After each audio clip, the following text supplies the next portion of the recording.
The summer days of Manhattan were absolutely beautiful, and some days the heat was absolutely brutal. My life at this point was carefree, no kids, no animals, and no commitments to anyone other than myself. I am Rhonda Moore. At 30 years old, I moved here from Iowa for better pay, excitement, and where my brown skin wasn't a factor when it came to the nursing field. I found both. My nursing field was wide open and excitement was around every corner. New York has everything, including a higher cost of living. I've been here for 3 years and things have been working out. Then it happened on one of those brutal Manhattan summer days, the kind where the air feels thick enough to chew and the hospital AC never quite keeps up. I was charting at the nurse's station, ponytail high, scrubs sticking to my back, when the new trauma attending physician strode in like he owned the building. I first noticed him because the air shifted. Not dramatically, just enough for me to glance up from charting. He walked in with a kind of composed confidence that didn't need to announce itself. His features weren't that drop-dead and look at me, but warm brown skin, shiny bald head, dark eyes that held a depth I couldn't read yet. He looked like a man who had lived in more than one country, more than one life. Dr. Samir Al-Khatib. He moved with purpose, not arrogance at first glance, but there was something in the way he scanned the room, the way he expected efficiency, the way he didn't waste words. It could easily be mistaken for arrogance. Maybe it was. Maybe it wasn't. He asked for a chart without looking at me. I handed it to him, without looking at him. But when he finally lifted his eyes, just a quick, assessing flick, something tightened in his expression. Not surprise. Recognition. Like he hadn't expected me to be the one holding the room together. My brown skin glowing under the fluorescent lights. My posture steady, unbothered. My Manhattan confidence that didn't shrink for anyone. His gaze lingered a second too long. Not flirtatious. Not soft. Just aware. And I felt it, that subtle spark of, oh, this man might complicate my peace. It wasn't just his confidence that caught my attention. It was the way he carried himself, precise, intentional, almost formal, like someone raised in a place where discipline wasn't optional and respect wasn't casual.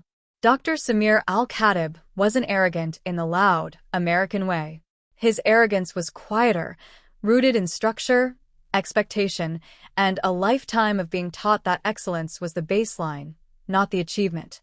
I felt it immediately. I am a Midwest girl turned Manhattan woman. Warm, direct, unbothered, used to speaking my mind. He was shaped by a different rhythm, one where emotion stayed close to the chest, where professionalism was almost personal, where boundaries were drawn with invisible ink. So when our eyes met, the spark wasn't just attraction. It was contrast. My openness versus his reserve. My ease versus his intensity. My American confidence versus his global discipline. Not conflict, friction. The kind that makes two people pay attention. He asked for a chart with clipped efficiency. I handed it to him with calm assurance. And in that tiny exchange, something unspoken passed between us. I see you. I don't understand you yet, but I'm curious. Over the next few weeks, all our encounters were like this. Minimum conversations, lingering eye contact, and then door shut. I thought if he doesn't say something, then I won't either. The ER had that strange late afternoon lull, the kind where everyone is half thinking about shift change, half counting the minutes until they can peel off their scrubs. Then the doors slammed open. A young gunshot victim, barely conscious, blood pressure crashing. 30 minutes from shift change, but this wasn't a case anyone was walking away from. The trauma bay snapped awake. I moved first, grabbing oxygen, calling out vitals, clearing space. The kid's condition was bad, so bad that even transferring him to the OR would have been a death sentence. And that's when Samir stepped in. No hesitation. No uncertainty. Just pure, trained instinct. His voice cut through the chaos. Sharp, commanding, accented, steady. Clamp that artery now. Push another unit. Rhonda, I need suction on my left now. He didn't look at me. He didn't soften his tone. He barked orders like the room was an extension of his hands. And I moved, not because he was barking, but because I recognized something in his voice, that rare mix of urgency and absolute clarity. I matched his pace, mirrored his intensity, anticipating his needs before he said them. Opposite sides of a table, we worked like two halves of the same mind. His hands were fast, precise. My responses were sharp, seamless. The room spun around us, but we were locked into the same rhythm, a rhythm neither had ever shared before. At one point, he glanced up, just a flicker, and our eyes met over the patient's body. Not attraction, not softness. Something deeper. Recognition. He saw my competence. I saw his discipline. And in the middle of a life-or-death emergency, something clicked between us, something neither of us had expected. The kid stabilized. Barely, but enough. Samir finally stepped back, chest rising with controlled breaths. I exhaled, sweat beading at my temple. For the first time since he'd arrived, Samir looked at me fully. Not assessing, not commanding, just seeing me. The whole room let out a breath at the same time, one of those shaky, collective exhales that only happen after you've all stared down the same cliff together. I leaned back from the table, my gloves slick, my heart still thumping in my ears. For a second, nobody moved. We all just looked at each other, wide-eyed, sweaty, stunned. Then John, loud, dramatic John, broke the silence. "I am in awe," he said, throwing his hands up. "I have never seen anyone work like you two just did together." A couple of the nurses nodded, still catching their breath. Someone muttered that was insane, under their mask. I felt my face heat, not from embarrassment, but from the realization of what had just happened. I'd worked emergencies before, plenty of them, but this one had been different. Faster. Sharper. Like the room had narrowed down to just me, the patient, and Samir's voice cutting through the chaos. I glanced across the table. Samir wasn't smiling. He wasn't basking in the praise. He just stood there, chest rising and falling, eyes still focused like he hadn't fully come back from wherever he had to go in his mind to save that kid. But he heard John. And he heard the awe in his voice. And he looked at me. Really looked. Not the quick, assessing glance he'd given me before. Not the professional nod. Something else. Something that made my stomach flip in a way I did not appreciate. I tore my eyes away first, because whatever that was, whatever had just sparked between us in the middle of a trauma bay, I wasn't ready to name it. And I definitely wasn't ready for anyone else to notice it. But John had already noticed something. He nudged me with his elbow. "Rhonda girl, y'all were like a whole symphony." I rolled my eyes, but my pulse jumped anyway, because he wasn't wrong. And that scared me more than the gunshot wound.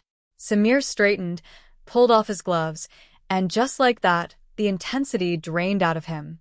It was almost eerie how fast he slipped back into himself. Calm, reserved, collected. Like the man who had just commanded the room didn't exist anymore. He nodded once, the smallest acknowledgement. Yes, great teamwork of all. His voice was steady again. Controlled. That Middle Eastern formality sliding back into place, the kind that keeps emotion tucked neatly behind professionalism. John looked at him like he wanted to argue. Man, that wasn't just teamwork. That was. But Samir had already stepped back, giving the credit to the room, not to the connection that had just sparked between us. Not to the rhythm we'd fallen into. Not to the way our movements had synced like we'd been doing this for years. I felt something tighten in my chest. Because I knew what had happened. John knew what had happened. Half the room knew what had happened. But Samir, he wasn't going to name it. Maybe it was cultural. Maybe it was pride. Maybe it was just who he was, a man who didn't let the world see what shook him. He didn't look at me again. Not directly. Not like before. But I caught the smallest flicker, a glance, a breath, a pause, like he was replaying the moment in his head and didn't quite know what to do with it. I didn't either. My pulse was still too high. My hands were still trembling. And underneath all that adrenaline was something else, something warm and unsettling, and absolutely not part of my shift plan. I cleared my throat, trying to shake it off. "Yeah," I said, keeping my voice steady. "Good work, everyone." But inside I was replaying the way his eyes had met mine over that table. The way his voice had pulled me into his rhythm. The way we'd moved like two people who had known each other far longer than a few weeks. And the way he was now pretending none of that had happened. I stepped into the hallway to breathe, my hands still shaking from the adrenaline. A moment later, I heard his footsteps. Samir stopped beside me, not close, just close enough that I felt him. He cleared his throat. Good work in there. I looked at him. Good work? We just saved a kid on a table. His expression didn't change. Yes. And you were very effective. I almost laughed. Samir, you can say it like a person. We worked well together. He paused, that tiny flicker in his eyes again. We worked well. There it was. His version of opening up. I stepped a little closer. See? That wasn't so hard. He looked away, then back at me. Next time there is a case like that, I would prefer you on my team. Prefer. Then he walked off, leaving me in the hallway with my pulse doing its own thing. I stood there and watched him walk away, still trying to get my heartbeat back under control. I crossed my arms over my chest, mostly to ground myself. And then I saw it. The walk. That smooth, confident, unbothered Denzel stride. Shoulders relaxed, back straight. That quiet, I know exactly who I am energy. I couldn't believe what I was seeing. This man had been all clipped commands and tight control in the trauma bay, but the second he hit that hallway, He had the nerve to walk like that. I just chuckled to myself. Because of course he did. The next 2 weeks I was up in labor and delivery for cross-training, babies, monitors, anxious fathers, the whole softer side of hospital life. I was just getting used to the quiet when the call came through. Rhonda, we need you in the ER. Pregnant trauma. Hemorrhaging. I didn't even have time to think. I sprinted downstairs. The moment I stepped into the trauma bay, the noise hit me like a wall. People shouting. Equipment clattering. A nurse ran past me in tears. I didn't know what happened yet, but I saw the mother, the blood, and the panic in the room. 6 months pregnant. Bleeding out. 2 lives on the line. My training kicked in before my brain did. Samir was already in motion, gloves on, voice sharp, hands steady. The second I saw him, my body fell right into step with his muscle memory. For line, he barked. I was already grabbing it. Draw labs. My hands were moving before he finished the sentence. All I knew was this. Stop the bleeding. Save the mother. Save the baby. And just like before, Samir and I locked into the same rhythm. Fast, focused, unspoken. Chaos everywhere. But between us? Precision. Dr. Sanders burst into the trauma bay just as I finished drawing blood. She was flushed, wide-eyed, already in panic mode. What happened? She was stable upstairs. Sanders shouted, voice cracking. Samir didn't even look up. She is not stable now. We need to control the hemorrhage. Sanders stepped closer. Too close. We should move her to L&D. We have the fetal monitors, the NICU team. Samir snapped his head toward her. If we move her, she will die on the elevator. His tone was sharp, clipped, absolute. Sanders bristled. You don't make that call for my patient. Samir's jaw tightened. I make the call for the bleeding. And she is bleeding now. The room froze. 2 doctors. 2 specialties. 2 cultures. 2 completely different instincts. Sanders was emotional, protective, frantic. Samir was controlled, intense, unyielding. And the mother was bleeding out between them. I stepped in before the clash turned into a full-blown fight. Hey, I said firmly, loud enough to cut through the noise. We don't have time for this. Both of them looked at me. I pointed to the mother. Right now, she needs the bleeding stopped. That's ER. Once she's stable, she goes upstairs. Both of you want the same thing. Sanders swallowed hard, her eyes wet. She's been trying for years. This baby is everything. Samir's expression shifted, barely, but I saw it. A flicker of empathy under all that reserve. We will do everything, he said quietly. But we must act now. I nodded. Then let's act. And just like that, the tension broke. Sanders moved to the mother's head, talking softly to her. Samir went back to controlling the bleed. I stayed between them, bridging the gap, keeping the room steady. because in that moment I realized something. Samir fights with precision. Sanders fights with heart. And I fight with both. For a minute, it felt like we were losing her. Her pressure kept dropping, the baby's heart rate was all over the place, and Sanders was whispering to her like she was holding her together with words alone. Then, finally, the bleeding slowed. Her pressure climbed. The baby's heartbeat steadied. The whole room exhaled at once. "She's stabilizing," Samir said, voice low but sure. Sanders burst into relieved tears, leaning over the mother. "You're okay. Your baby's okay." I felt my shoulders drop. My hands stopped shaking. The mother blinked up at us, exhausted but conscious. Samir looked at me for half a second, that quiet acknowledgement he gives instead of a smile, then went right back to work. 2 lives saved. Chaos settling. And me standing in the middle, steady again. I helped wheel the mother up to L&D, finished my charting, and wrapped up my shift. By the time I hit the parking lot, all I wanted was my car, my music, and silence. But, of course, John was waiting.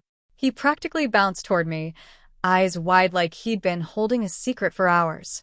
"Rhonda, girl, you will not believe what sent that nurse running out of the ER." I crossed my arms. "John, I'm tired." He ignored that completely. "Apparently," he said, leaning in like we were on a street corner, "Samir told her she was incompetent." I stopped walking. "What?" John nodded hard. "Straight up. She messed up a line and panicked, and he told her, and I quote, 'Step aside. You are not competent for this. Get out.'" I blinked. Lord. I could hear him saying it. Not loud. Not cruel. Just blunt. Precise. That cultural reserve, mixed with trauma-bay intensity. John threw his hands up. She burst into tears and ran out. "The whole ER is talking about it." I was easing out of the parking lot, finally breathing after the chaos of a shift, when I saw Samir on the sidewalk. He lifted his hand sharply, waving my car down like it was an ambulance he could command. I slowed, rolled the window down, and he stepped closer. "I want to talk to you," he said, direct, clipped, that same tone he uses when a patient is crashing. For a second, I just stared at him, my hand still on the gear shift, wondering what in the world had him this worked up. He didn't wait for me to answer. Samir stepped right up to my window, that same urgency radiating off him like heat. "Rhonda, come back," he said, low but forceful. "I need you. Not the ER needs you. Not the team needs you. I need you." And just like that, the parking lot disappeared. My shift badge felt heavy on my scrubs again. My brain flipped back into triage mode before I could stop it. He glanced toward the hospital doors, jaw tight. "They reassigned you too fast. I don't have efficiency without you. I don't have order. Come back now." It wasn't a request. It was that same tone he uses when a patient's pressure is dropping, command threaded with desperation. I felt my hand slip off the gear shift. My pulse kicked up. That familiar pull, his world, the adrenaline, the way he works, dragged me right back in before I even opened my mouth. I tightened my grip on the steering wheel and shook my head. "Samir, I can't just move because you say so," I told him. "You'll have to talk to the director. I need permission." His jaw flexed just a small tick, but I caught it. That mix of frustration and respect. He wasn't used to being told no, especially not by someone who could keep pace with him in a crisis. "I don't care about permission," he said, leaning closer. "I care about efficiency. I care about the ER running the way it should." I held my ground. "And I care about keeping my job. So, if you want me back, you go through the right channels." For a moment, the parking lot felt like an extension of the trauma bay, lights humming, tension thick, his intensity pulling at me like a current. But I didn't budge. He exhaled sharply, looked back toward the hospital doors, then back at me. "Fine," he said. "I'll talk to the director." But the way he said it, like he wasn't done with me yet. He let out a breath, the fight draining from his shoulders. Then, in that gentle, slightly broken accent of his, he said, "Can we go get coffee?" It caught me off guard. After all that urgency, all that heat, he suddenly sounded almost shy. I tilted my head, studying him. The great Dr. Samir al-Khatib, who could bark orders over a crashing patient without blinking, now standing in a parking lot asking me for coffee, like he wasn't sure I'd say yes. Something in me softened. Yeah, I said. Okay. His eyes warmed, just a flicker, but enough to make my pulse skip. And just like that, the chaos of the ER faded, replaced by the quiet possibility of whatever this was turning into. I waited for him to get into his car and follow me to a coffee shop not too close to the hospital. Inside the shop, the air felt warm and normal, nothing like the ER. We ordered coffee and donuts, and for a second I thought maybe this was going to be light, maybe even sweet. But the moment we sat down, he exhaled hard, rubbed his forehead, and the floodgates opened. Everything is chaos, he muttered. People are slow. Mistakes. No order. No rhythm. I sipped my coffee, letting him talk. Then he looked right at me, too directly. And you are part of this. Because you are not there. It is my fault, yes, but also yours. It hit like a slap. Not loud, not cruel, just blunt. His accent made it sound even sharper, like he didn't have the words to soften it. I felt my eyebrows lift. Excuse me? He leaned forward, frustrated, hands open like he was trying to explain a math problem no one else could solve. When you are there, everything works. When you're gone, nothing works. I am angry because I cannot fix without you. He wasn't blaming me. He was overwhelmed. And he didn't know how to say I miss your presence without making it sound like an accusation. I sat there for a moment, staring at the swirl of steam rising off my coffee. My jaw was tight, my pulse a little too loud in my ears. His words were still hanging between us, sharp and unpolished, and I could feel the heat rising in my chest. But I didn't let it spill. I inhaled slowly, let my shoulders drop, and forced my face to stay neutral. I wasn't going to snap out of anger. I wasn't going to let frustration twist my words. I needed clarity, not noise. I pressed my tongue to the back of my teeth, grounding myself before I spoke. I wasn't going to say something that came out wrong or harsher than I meant. I wasn't going to give him the satisfaction of seeing me rattled. I took one more breath, steady, controlled, before lifting my eyes to his. When I finally spoke, my voice was calm. Clear. Measured. The kind of tone that makes a man realize he's about to get corrected without being yelled at. I kept my voice even, my posture steady. Samir, it is not my fault that I was assigned to L&D, I said. I have no control over that. And besides, everyone has to rotate for training. Other nurses have had to leave their team or doctor for training. So you're no exception. The words were clean. No heat. No apology. Just truth. He froze. Then he sat back in his chair like I'd hit him with a baseball bat, eyes wide, shoulders dropping, mouth slightly open. The kind of stunned silence that only happens when someone realizes they've been speaking from ego instead of reality. He wasn't angry. He wasn't defensive. He was shocked. Because no one talks to him like that. No one checks him with calm authority. No one tells him he's not the exception. He sat there a little longer, soaking in what I'd just said. Thinking. Hard. You could practically see the gears grinding behind his eyes. Then he leaned forward and said, with that stubborn fire, okay, fine. Then I go to labor and delivery too. Or until you come back. I dropped my head and chuckled, shaking it slowly. Samir, it doesn't work like that either. He frowned. Why not? That hit him. Hard. His face tightened, frustration rising fast. You are disrespectful and disobedient, he snapped. You should lower your eyes when you talk to me. If he had been any other man, I would have told him to go straight to hell. But I knew deep down that this was cultural. That lower your eyes wasn't about dominance, but about respect in his world. I sat with it for 3 seconds. 3. Then I leaned in, so close our noses almost touched, and said, calm and deadly. No. His eyes widened. As a woman you should not do this, he said, voice low, almost pleading, almost angry. I didn't move, didn't blink, didn't back up. I held his gaze like it was a line I refused to drop. Samir, I said quietly, I don't lower my eyes for anyone. Not a doctor. Not a man. Not a culture. Not a rule. His breath caught. I look people in the face because I respect myself, because I'm equal, because I'm not built to shrink so someone else can feel tall. I leaned in even closer, my voice steady as steel. You already have my respect in the hospital. You want my respect on a personal level? Earn it. He stared at me like I had just rewritten the laws of gravity. His frustration cracked into something else, confusion, shock, maybe even awe. As a woman, you should not do this, he said, softer now, but still clinging to the belief he was raised with. I didn't blink. And as a woman, I replied, I decide who I am. Not you. Not tradition. Not expectation.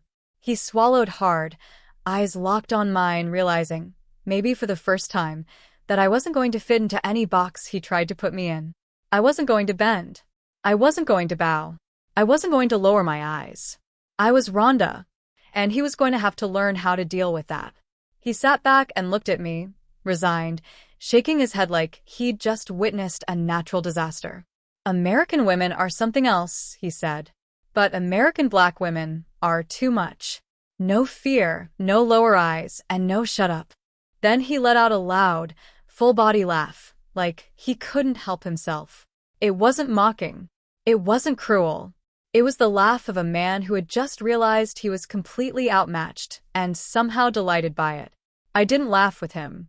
I just watched him, letting him get it out. He wiped his eyes, still chuckling. You are impossible, he said, shaking his head again. Impossible. But the way he looked at me? Respect. Awe. And a little bit of, Lord, what have I gotten myself into? He stared at me, still half laughing, half shocked. I don't understand how you can be this way, he said, shaking his head and moving his hands like I was a puzzle he couldn't solve. I finally laughed back, slow and proud. Because I come from a long line of queens, I told him. Starting with Nefertiti. We rule beside our men, not behind them. His brows lifted. High. Not in disbelief. Not in challenge. But in recognition. He didn't say a word. Because he understood my position now. Understood my fire. Understood my lineage. Understood that I wasn't going to shrink, bow, or lower my eyes for him, or anyone else. He sat there, quiet, absorbing it, really absorbing it. And for the first time since I sat down, he wasn't upset. He wasn't arguing. He wasn't trying to bend me. He was impressed. We stood up, gathering our cups and wrappers, the air between us finally calm. No more snapping, no more clashing, no more trying to bend each other into familiar shapes. Just understanding. We said our goodnights, simple, gentle, almost shy after everything that had just happened. He walked toward his car with that small smile tugging at his mouth, the kind a man wears when he's discovered something he didn't expect. I headed toward mine, and before I opened the door, I caught myself smiling too. Because we both knew. We had discovered something about each other, something real, something sharp, something that didn't fit neatly into either of our worlds, but somehow made perfect sense in that moment. He'd learned I wasn't going to bow. I'd learned he wasn't used to a woman who wouldn't. And somehow we respected each other more for it. We drove off in opposite directions, both of us smiling to ourselves, carrying the weight and warmth of what had just happened. A spark, a clash, a recognition. And neither of us would forget it. The next day, he found me in the hallway. Rhonda, he said, stopping right in front of me. His tone was different, calm, steady, almost careful. I wanted to see you. I raised a brow. I thought about what you said, he continued. About rules. About respect. About queens. He exhaled, shoulders lowering. You were right. I will not speak to you like that again. It wasn't dramatic. It wasn't offensive. It was honest. And the way he looked at me, like he finally understood exactly who he was dealing with. I smiled at his honesty and the way he finally understood me. Thank you, I said. Would you like to have coffee again? He looked at me like I'd just flipped the whole world upside down. American woman, he said slowly, are you asking me out to date? His brows were raised, his mouth fighting a smile, and that new tone, lighter, teasing, respectful, was all over him. I laughed, shaking my head. No, Samir, I'm asking you out to coffee. You cannot handle going on a date yet. He stared at me like I'd just challenged his entire masculinity and his entire culture at the same time. His mouth opened, then closed, then opened again. No words coming out. That new tone he'd come with? It slipped for a second, replaced by pure disbelief. But then he smiled. Slow. Wide. The kind of smile that said he knew I was right and hated that I was right. American black woman, he muttered under his breath, almost to himself. Too much. But he was still smiling. Because he liked it. We started meeting every other week. Then every other weekend. Then every week. Then twice a week. Sometimes he'd ask me out. Sometimes I'd ask him. It became a rhythm, easy, warm hours. We met for coffee later on that week at the same place. Our conversation was about to start out on the wrong foot again, simply because I didn't lower my eyes. I wasn't sure why it angered him, so I Googled it. My goodness. It had so many different reasons and meanings. Basically, it means to maintain a respectful boundary and prevent improper intentions. So it was threatening his chastity. Once I read the reason, I knew we both were in trouble. He had beautiful eyes. I couldn't help but look deep into them. And for him it meant that I desired his body with my eyes. Just like when some men look at a woman's chest instead of her face when he talks to her. Although he did have a gorgeous body too. And what was more was the fact I really couldn't talk to him about it without it being considered a sexual conversation. I knew we had to set something straight if we were to become friends. He asked me, "Why do you look at me like this?" I didn't back down. I said, "Because when I look you in your eyes, it tells me many things." Like what he asked? I didn't blink. I leaned in. "It tells me whether you're being truthful, if you are avoiding an answer for fear it will expose something in you that you don't want others to see. It also tells me when I have misinterpreted something you have said, like if you meant it to be a smartass or you meant it to be a compliment." He paused, letting my words sink in, before offering a quiet nod of understanding. But I wasn't ready to let it go. Even though I already knew the answer, I pushed further. "So tell me, why does it bother you so much when I don't lower my eyes, as you put it? And why does it only bother you when I do it, not when any of the other women at the hospital look at you?" A heavy silence settled over the table. He shifted uncomfortably, his usual composure slipping for a fraction of a second. "The women at the hospital aren't looking into my soul," he murmured, crossing his arms as if to shield himself. "They don't make me feel stripped bare. You do. And when you look at me like that, it threatens everything I try so hard to keep under control. It angers me because you don't ask permission, you just do it. You just pull open doors I'm trying to keep locked, without even caring what it costs me to stand here in front of you. You look straight through me without warning, and you expect me to just stand here and let you see every part of me. That is not my intention," I murmured gently. "It's just my way of making sure I truly understand you." I let the quiet settle between us for a second before pressing the question that was really hanging in the air. "If my eyes demand too much, if this threatens your control so badly, then why do you keep showing up to have coffee with me?" With that, he abruptly stood up. "I don't want to talk anymore," he snapped, his voice thick with frustration. He slapped a wad of cash onto the table to cover the coffee, turned on his heel, and walked out without looking back. I frowned, watching his hurried figure retreat through the cafe doors. But as the glass clicked shut behind him, the frown melted away, and a quiet laugh escaped my lips. That was the moment it all clicked. He didn't just want coffee, and he certainly didn't just want friendship. He wanted more, and I was fully determined to make him say it to my face. The next 2 weeks were absolute hell. Samir is a walking storm, snapping at nurses, barking orders at interns, and slamming files shut. Every movement is tight, coiled, and furious. It all came to a head when John asked him a harmless question about a patient's chart. Samir practically bit his head off and stormed down the hall. Watching him go, John remarked dryly, "Somebody needs to give that man some action, so the rest of us can survive the week." I couldn't hold it in. A loud laugh escaped me right as Samir glanced back. If looks could kill, I'd have been dead on the spot. He was utterly furious, but the look on his face was priceless, and John definitely didn't miss it.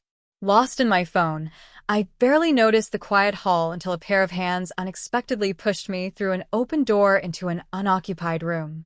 Before I could even react, Samir pulled the door closed behind us. He stood there glaring at me, still visibly fuming from earlier. And this time, there was nowhere for either of us to run. The second the door clicked shut, he completely unleashed on me. All the pent-up frustration from the past 2 weeks came pouring out at once, his voice loud enough to vibrate in the small, empty room. I didn't flinch. I just stood my ground, looked him straight in the eyes, and kept my voice low and steady. "Dr. Al-Khatib, you really need to get a grip," I said firmly, cutting through his tirade. "This is neither the time nor the place to have this discussion." I turned and left the room just as John was rounding the corner with raised eyebrows. I was in the middle of my charting when a bright post-it note was pressed onto the side of my monitor. I didn't even have to look up to know whose hand had placed it there. On the small square of paper was a phone number. I stared at the digits, torn, deliberating whether I should actually make the call or just pretend I'd never seen it. I spent the entire drive home back and forth on whether to reach out. I knew the storm brewing inside him wasn't going to settle on its own, and if he really wanted relief, he needed to admit his intentions out loud. Once I got inside, I stopped second-guessing myself. It was time to push the issue. I picked up my phone and made the call. Samir answered on the very first ring. Before I could even open my mouth to say hello, his voice cut through the line. "We need to talk right away." "We are talking," I replied coolly. "No," he insisted, his thick accent making the words sharp and urgent. "I need to talk to you, face." A quiet laugh escaped me. Okay. "Here's my address. We'll talk when you get here, and you'd better come correct, Samir.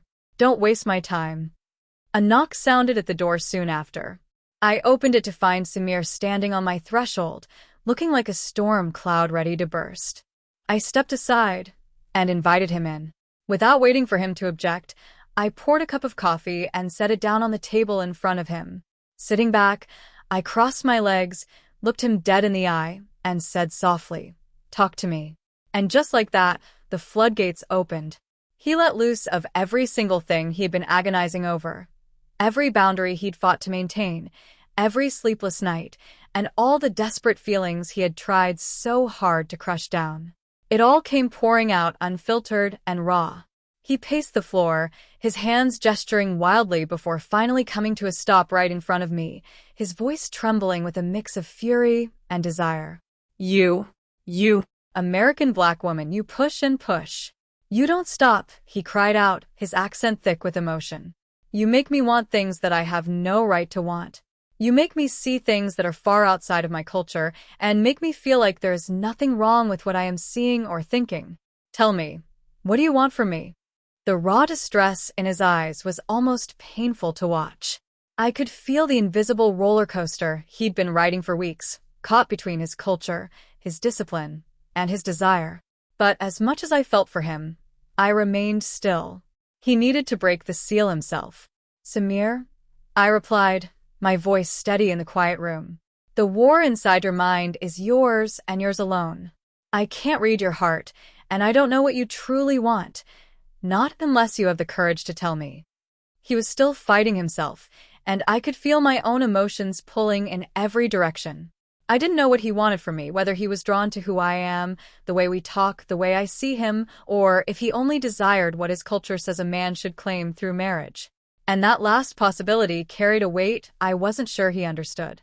Because wanting me in that way would change everything. It would mean he wasn't just wrestling with attraction, he was wrestling with the kind of commitment that rewrites a life. And I wasn't about to let him stumble into that without saying it plainly.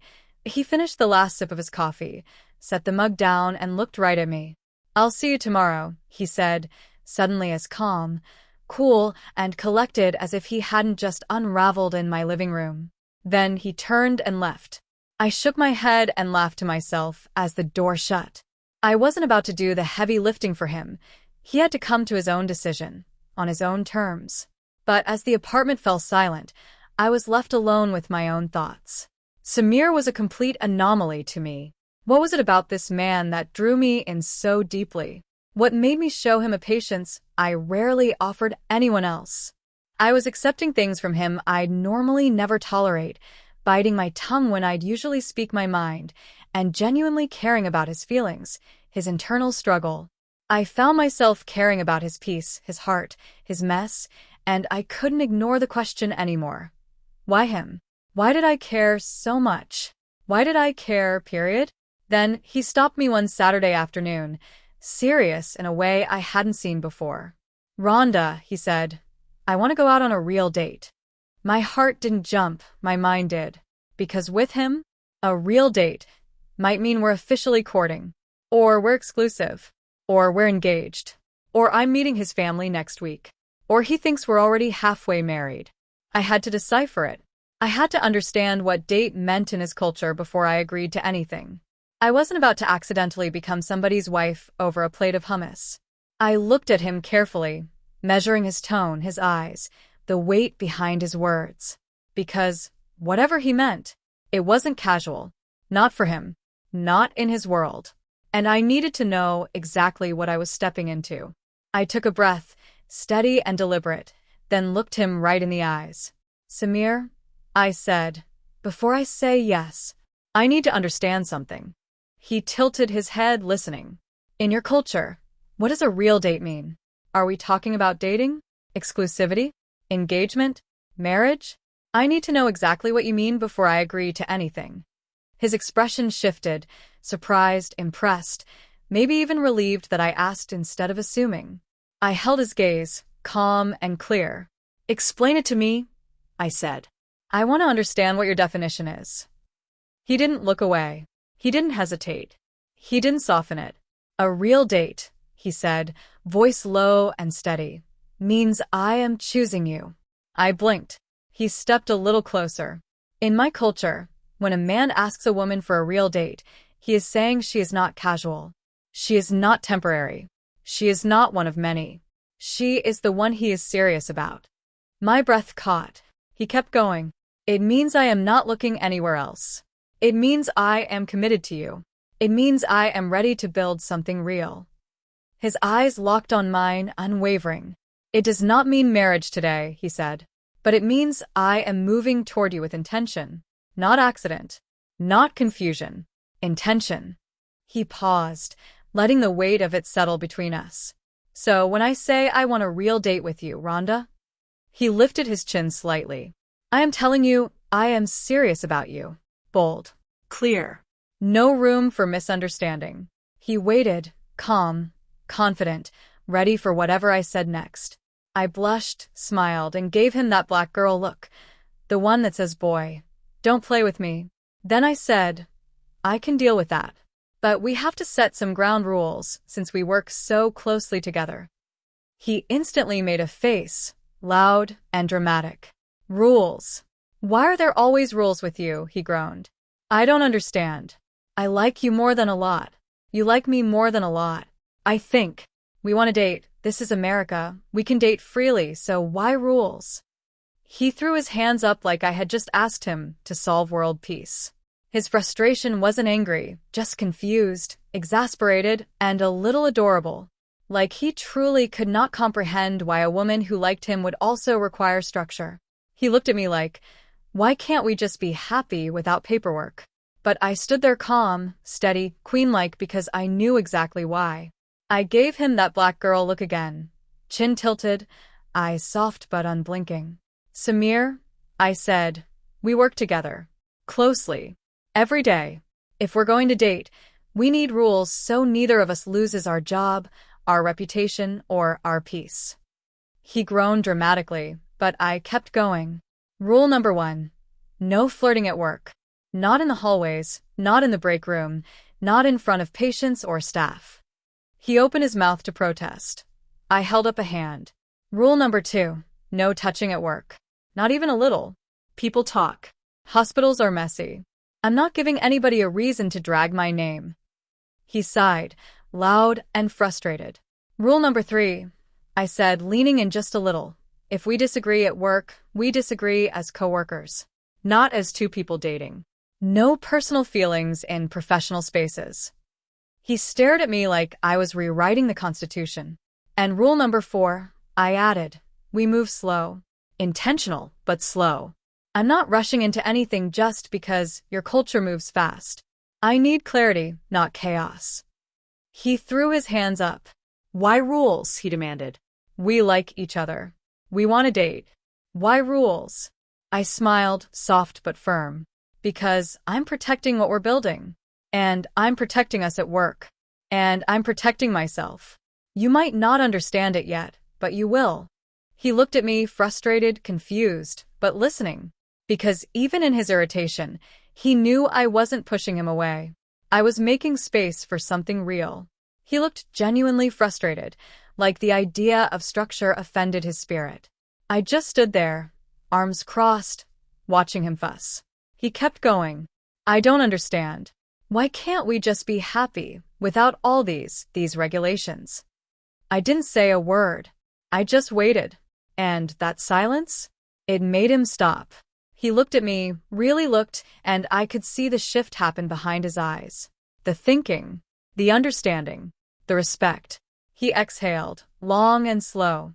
Okay, he said finally. I see why. We work together. People talk. You protect your name. You protect us.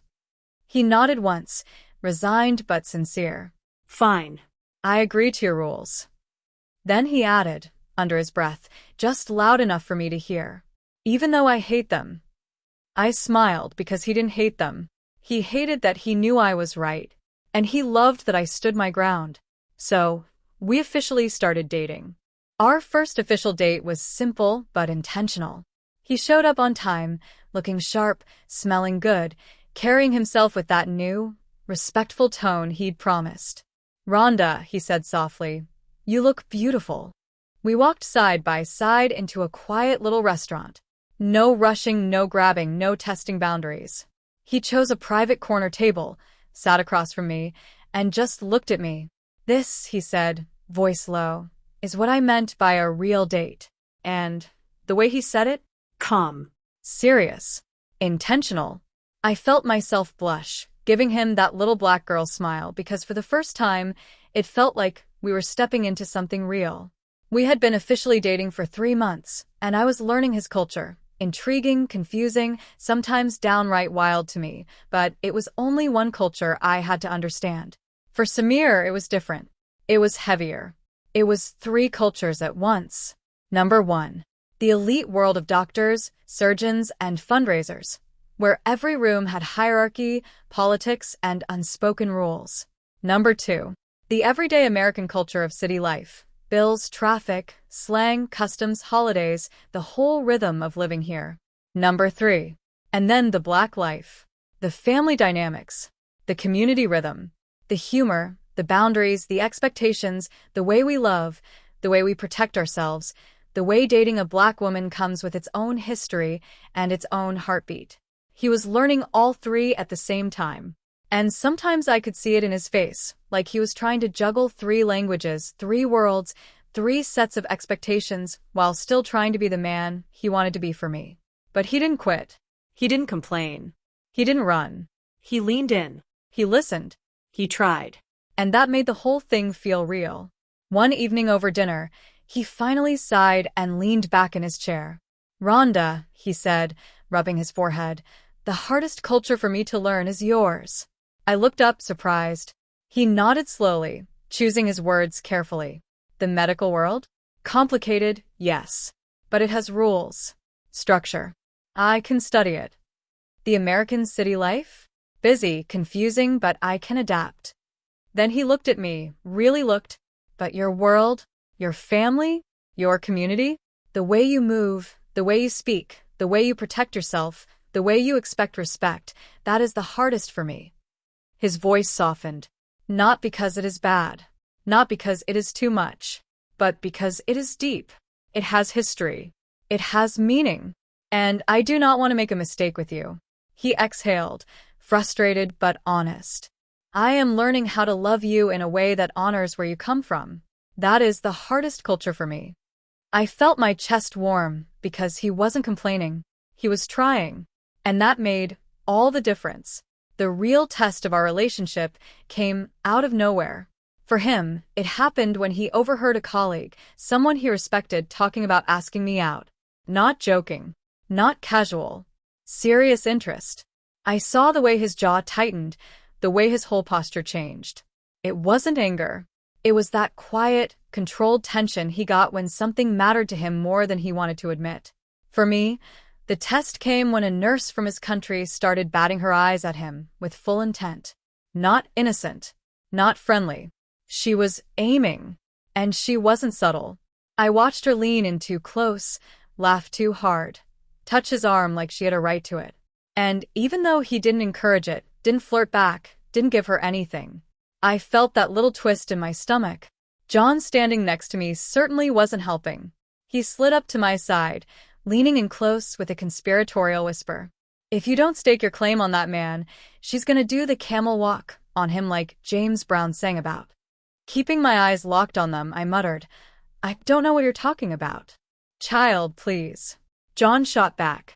You know exactly what I'm talking about. You and Doc have been dancing around each other for months. That's why he's walking around with all that pent-up tension, snapping everybody's heads off. And that girl over there? She knows some camels got two humps, and she probably grew up learning how to ride them both. Because suddenly, we were both standing in the middle of our three-culture balancing act, and the world around us was testing every boundary we'd set. He had to deal with the reality that other men found me attractive. I had to deal with the reality that women from his world found him desirable. And neither of us could pretend it didn't bother us. But the question wasn't whether it bothered us. The question was what we were going to do about it. We met up after work and just stood there, staring at each other, both waiting for the other to go first. The air felt heavy, like the conversation was already happening in our eyes. He finally spoke. I heard them talking about you today, he said quietly. And I wanted to tell them you were mine and for them to move on. But I said nothing. I just looked at them like I didn't hear it. His voice tightened. I am afraid you will want them over me. The vulnerability in his face, that mix of pride, fear, and honesty, hit me right in the chest. I stepped closer and took his hand, covering it with mine, slow and deliberate. My touch wasn't dramatic. It was grounding. Look at me, I said softly. He did. And in that moment, everything he was afraid of, everything he didn't know how to say, everything he was learning about love across cultures, it was all right there in his eyes. I held his hand a little tighter, letting him know without words that I wasn't going anywhere. I covered his hand with mine, steady and calm. I felt the same way today, I said. When I saw that nurse flirting with you, touching you, I wanted to walk over and tell her to back up, that you were with me. But I said nothing. I just watched. He looked at me, surprised that I had felt it too. I did not encourage her, he said quickly. I know, I replied. You didn't. But I still had to watch it. We stood there, both realizing the truth at the same time. I guess we have the same issue, I said. People don't know we're dating. He nodded. So what do we do? For now, nothing, I said. I know you're mine. You know I'm yours. So if anyone asks either of us out, we just say, I'm sorry, I'm seeing someone, and walk away. No details. No explanations. He nodded again, agreeing without hesitation. I looked at him for a long moment, feeling the weight of everything we had just admitted. Then I stepped closer, crossing a boundary in his culture, but staying true to mine. I gently took his face in my hands. Samir, I said softly, I'm going to do something that isn't permitted before marriage in your culture, but in mine, it's the first sign of commitment. His eyes widened, but he didn't pull away. I want to kiss you, I said. If you will allow me to. He froze when I said it, not in fear, but in shock. His eyes widened, and for a second, he looked like he wasn't sure he heard me correctly. Rhonda, you want to kiss me? He asked softly, almost breathless. I nodded, my hands still gently holding his face. He didn't pull back. He didn't panic. He didn't lecture me about his customs. Instead, he surprised me. He covered my hands with his own, holding them there against his cheeks, steady and warm. I allow it, he said quietly. Not because it is permitted, but because it is you. His voice was calm, sure, full of that intentional tone he used when he meant every word. And because, he added, I want it too. He didn't lean in. He didn't rush me. He didn't take over the moment. He simply stood there, letting me see that he was choosing this, choosing me, even if it crossed a line in his culture. It was the gentlest, most respectful surprise he could have given me. I kissed him with my whole heart, gentle at first, just a soft promise. Then deeper, fuller, letting him feel everything I'd been holding back. He surprised me again. He pulled me close, not rough, not rushed, just sure. He kissed me back with the same intention he'd spoken earlier, the same seriousness he carried in everything he did. And then, I felt it, that moment when emotion becomes energy, when closeness becomes something stronger, when two people who care about each other suddenly realize their bodies are reacting faster than their minds. He felt it too. I felt him slow down, then gently pull back, not rejecting me, not confused, just aware. Aware that if we kept going, the moment would move past what either of us intended. He rested his forehead against mine, breathing softly, steadying both of us. It wasn't awkward. It wasn't embarrassing. It was respectful. It was him choosing control, choosing clarity, choosing us. And I understood it completely. Because the heat wasn't the point. The commitment was. He rested his forehead against mine, still holding my hands against his cheeks. His breathing was uneven, not from desire, but from the weight of what we had just crossed together. He spoke first. Rhonda, that was more than I expected, he said softly. More than I have ever allowed before marriage. But I did not want to stop you. I nodded, still close enough to feel his breath. I didn't want to stop either. But I felt you pull back. He exhaled, steadying himself. I had to, he said. Not because I didn't want you, but because our bodies were moving faster than our minds. And I want us to stay clear. I want us to stay respectful. I smiled, small and knowing. I felt it too. He looked at me, surprised again, like he hadn't expected me to admit it. I don't want to cross lines we can't uncross, he said.